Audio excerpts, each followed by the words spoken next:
Hello everybody, this is TipTop MTG here today with another Magic the Gathering video. In today's video, I'm going to be breaking down a bunch of news about Core Set 2021. For those of you who didn't see, there was this big Twitch.tv stream that happened, I believe it also happened on YouTube, where they announced a bunch of reprints, a bunch of new cards, a bunch of information, and I'm pretty much just going to go over all of that.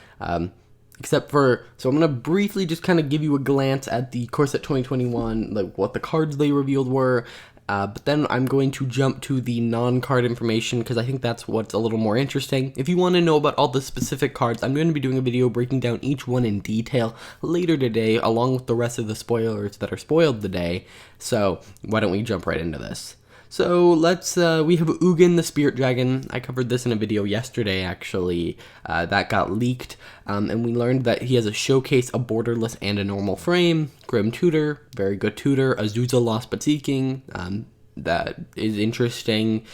Fierce Empath, Tormod's Crypt, Runed Halo, new Liliana, new anti-Planeswalker card with Spark Hunter Mastercore, Teferi's Protege, which has a Teferi Showcase frame. We have Teferi's Tutelage, Teferi's Ancient Insight, and Teferi Master of Time. So, all pretty interesting cards. Teferi Master of Time isn't as terrible as I thought it was going to be. I thought there was going to be some counter spell, like a -2 counter target spell, and you could do it at instant speed. But whatever. Again, I'll break down the more specifics of that later. But an important thing to note is Teferi is mono blue in this set. Alrighty. Why don't we break down the non-card information, because I think that's honestly what's more interesting. The Hound type has been changed to Dog, so that means all your previous Hound decks or cards that are Hounds are now Dogs instead. Each of the 5 Planeswalkers have a borderless frame, so it's different for each Planeswalker. So the frame might look a little different for Ugin in comparison to Chandra, which is kind of interesting. And then cards that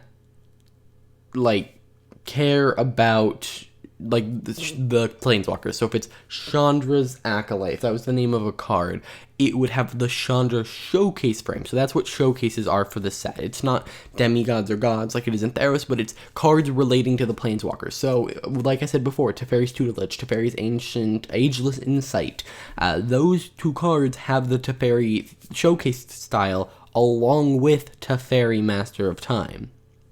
Another thing to note is that mill is now a mechanic, so it will, instead of saying target player puts the top 2 cards of their library into their graveyard, it'll say target player mills 2 cards, so save space on the card. Each Planeswalker has a land, so essentially, Teferi's land is island, and so the island is kind of themed around Teferi, and it looks very cool, and I will cover those more specifically in the video later today. And then obviously there's a cycle of cards for each Planeswalker. So each Planeswalker is going to have a land, it's going to have like an Acolyte, it's going to have a spell, it's going to have an Ageless Insight. I don't know if they're all going to have Ageless Insights or a Tutelage or whatever, but there will be a cycle of cards that is clear throughout all of the Planeswalkers. Then we have the list of Planeswalkers, which is Basriket, which is a new mono-white card, or Planeswalker, which we saw yesterday. Teferi, which we knew about. Chandra, interesting. Garruk, not cursed, so that means he's probably going to be mono-green. And Liliana being mono-black. So we have one for each color. We'll be seeing at least 2 copies of each of those cards, one being a Planeswalker deck version. So that is all the information they released. It's a lot less than normal. However, when you really look at it, we have 2 mechanics, that being now mill and phasing. Now, that does not mean, every single card is that there's going to even be more phasing. We've had cards in the past where there's been one-off mechanics. For instance, Affinity for Artifacts was printed on a Tezzeret in War of the Spark, but not anywhere else in the set. So it is possible that this is just a one-off, but I find that highly unlikely. So this is just really interesting. Let me know what you guys think of all this information in the comments down below. I think a lot of these changes are for the better, like the mill as a mechanic. I think that the list of Planeswalkers is pretty good. I think the Planeswalker Showcase theme probably makes the most sense. So overall, like, everything's seeming pretty good so far. Some of the spoilers are a little too powerful for my likings, like in terms of just overpowering standard, but I don't think that's that big of a deal. I mean, it can be a big deal, but we'll have to see the full set before I can make any real judgment here. Alrighty guys, that's going to do it for this video. If you enjoyed, please hit that like button, subscribe, and I will see you guys in the next video. Bye.